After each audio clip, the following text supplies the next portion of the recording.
अभी रिसेंटली एक पर्सन ने, जोधपुर का आदमी था, उसने आलिया भट्ट की जो रिसेंट मूवी आ रही है जिगरा, उसके ऊपर केस फाइल कर दिया था। और हुआ क्या, जो कॉमर्शियल कोर्ट था, लोअर कोर्ट था, उसने मूवी के अगेंस्ट में ऑर्डर दिया। और फाइनली 8 अक्टूबर को जब ये ऑर्डर आया, तब आलिया भट्ट के मूवी के डायरेक्टर, प्रोड्यूसर्स तुरंत जोधपुर हाई कोर्ट मूव कर गए और पूरे केस को वापस वहाँ पेश किया गया। और 10 अक्टूबर को जो फेवर में डिसीजन आया वो आया आलिया भट्ट की मूवी के जिगरा के फेवर में, और 11 अक्टूबर को ये मूवी रिलीज कर दी गई। तो ऐसा क्या हुआ था जिसके चक्कर में एक आदमी ने जिगरा मूवी के ऊपर स्टे ले लिया कॉमर्शियल कोर्ट में जाके 8 अक्टूबर को। देखो फ्रेंड्स, आलिया भट्ट एक बहुत बड़ी एक्टर है, इनकी मूवी आ रही है जिगरा करके। अब एक आदमी था जोधपुर का, उसने क्या करा, कोर्ट चला गया। बलराम चौधरी नाम का आदमी था, ये कोर्ट में गया। इसने कहा कि मैं क्लासेस चलाता हूँ, बच्चों को पढ़ाता हूँ, मेरा ट्रेडमार्क क्लास 41 में रजिस्टर्ड है जिगरा नाम से। अब क्लास 41 एंटरटेनमेंट की क्लास है, एजुकेशन की क्लास है, गेमिंग ऑनलाइन की क्लास है। तो वहाँ पे ये मूवी रिलीज नहीं हो सकती क्योंकि ये मूवी भी एंटरटेनमेंट के लिए ही है। तो कॉमर्शियल कोर्ट में उस भाई ने उठा के पूरा केस डाल दिया और कोर्ट ने पूरे मैटर को सुना, देखा और तुरंत उस पर स्टे दे दिया। फाइनली प्रोड्यूसर ने देखा, वो तुरंत 9 तारीख को पहुंच गया हाई कोर्ट। 10 अक्टूबर को इसमें डिसीजन आया।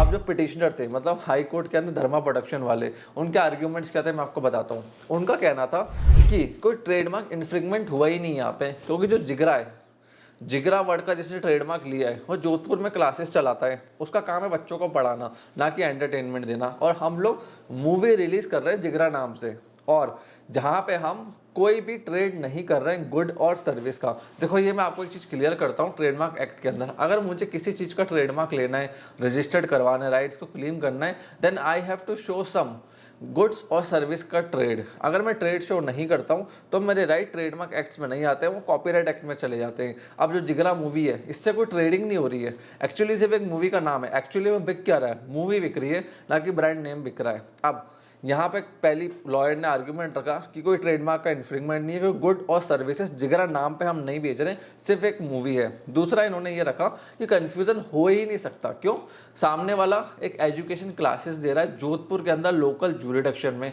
हम लोग पैन इंडिया मूवी को रिलीज कर रहे हैं जहाँ पे जो मेन फेस रहते हैं मूवी में, सेलिब्रिटीज रहते हैं, यहाँ पे आलिया भट्ट है। फिर फाइनेंशियल इंटरेस्ट भी उन्होंने बताया बहुत लोगों का पैसा लगता है, डायरेक्टर्स का लगता है, इसके अंदर प्रोड्यूसर्स का बहुत पैसा लगता है, तब जाके मूवी को प्रोड्यूस किया जाता है। और अगर मूवी सक्सेसफुली टाइम पर रिलीज ना हो तो बहुत सारे लोगों को फाइनेंशियल लॉस हो सकता है। और ऐसा तो है नहीं कि मूवी हमने आज रिलीज कर दी तो हम 10 दिन बाद देश छोड़ के भाग जाएंगे या गायब हो जाएंगे। हम यहीं हैं और सामने वाला पर्सन भी यहीं है। अगर उसको लगता है कि उसको लॉस हुआ है तो वो क्लेम कर सकता है, जब कोर्ट का फाइनल डिसीजन आएगा तब तक मूवी चलती रहेगी, फाइनेंशियली वो अर्न करती रहेगी, और सारे फेवर्स, जो सारे अर्निंग के फिगर्स होते हैं वो पब्लिक में अवेलेबल होते ही हैं। ये सारे उन्होंने आर्ग्यूमेंट्स को सबमिट करा। बलराम चौधरी का एडवोकेट भी आया, उसने कहा कि हमारे क्लाइंट का ट्रेडमार्क क्लास 41, जो कि एजुकेशन, एंटरटेनमेंट, ऑनलाइन वगैरह इन सब की क्लासेस है, कि ऑनलाइन एजुकेशन हम देते हैं, क्लास 41 में हमारा रजिस्टर्ड है और ये हमारे बिजनेस इंटरेस्ट को डैमेज कर सकता है। कोर्ट ने उसके आर्ग्यूमेंट्स को भी सुना और कहा कि जिगरा कोई एक मूवी की सीरीज नहीं है,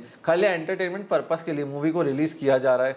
कोर्ट ने पूरे अच्छी चीज़ों को देखा। आप देखो मूवीज़ के केस में क्या होता है, अगर मुझे कोई एक सिंगल मूवी मार्केट में निकालनी है तो मैं उसका ट्रेडमार्क क्लास 41 में नहीं ले सकता हूँ। मैंने पहले भी इसके ऊपर वीडियोस बनाई है, बहुत पहले मैंने बनाई है और बहुत डिटेल में एक्सप्लेन करा है, उनको भी जाके आप चेकआउट कर सकते हो, डिस्क्रिप्शन में मैं लिंक डाल दूंगा। अब देखो मूवीज़ की अगर मैं एक फ्रेंचाइजी बनाता हूँ, जैसे हाउसफुल 1, 2, 3 अक्षय कुमार की जो है धूम की सीरीज हो गई, इनका मैं ट्रेडमार्क ले सकता हूँ। धूम ट्रेडमार्क रजिस्टर्ड है क्लास 41 में, हाउसफुल के ट्रेडमार्क रजिस्टर्ड है क्लास 41 के अंदर। क्यों, ये सीरीज है, मतलब 1, 2, 3, 4 इनकी सीरीज आ रही है तो एक फ्रेंचाइजी की तरह चलती है। बट ये जो जिगरा है इसका कोई अभी सीरियल नहीं आ रहा है, कोई नेक्स्ट मूवी नहीं आ रही है, फ्रेंचाइजी की तरह नहीं है, एक सिंगल मूवी रिलीज करी गई है। तो यहाँ पे कोर्ट ने जिगरा मूवी के फेवर में डिसीजन सुनाया, आलिया भट्ट की मूवी को अलाउ कर दिया कि 11 तारीख को ये मूवी को टेलीकास्ट कर सकते हैं पैन इंडिया।